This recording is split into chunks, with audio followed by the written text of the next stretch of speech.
Vi har om stort begyndelsesbogstav og uregelmæssigt her. Og først så vil vi starte med at begynde at fortælle om stort begyndelsesbogstav og vise nogle eksempler og fortælle nogle regler, som der ikke er der. Eksempel 1.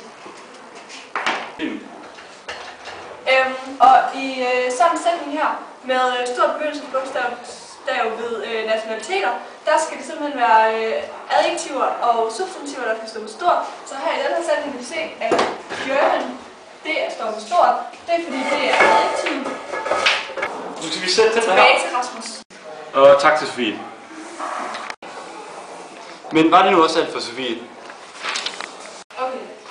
Vi kan i de her to sætninger se, som der handler om religion, at de samme regler gælder, at det er adjektiver og substantiver, der skal stå med stort.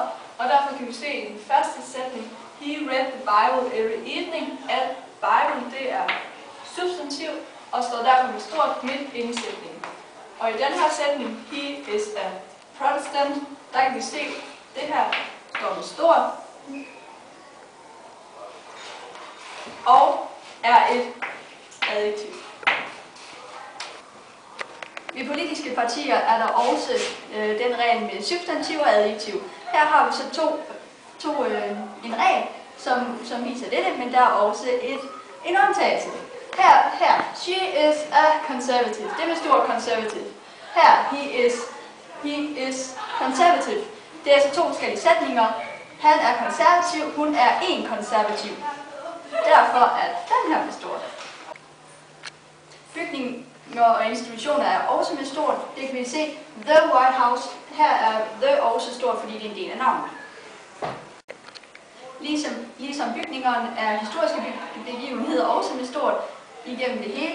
The Battle of Middle Earth undtagen og som er med lille. Titler på e-navne er også med stort, altså som præsident, konge, prime minister, alt det der. Her har vi et eksempel. The king died. Her er king med stort, fordi at det er en bestemt person, vi snakker om. The king.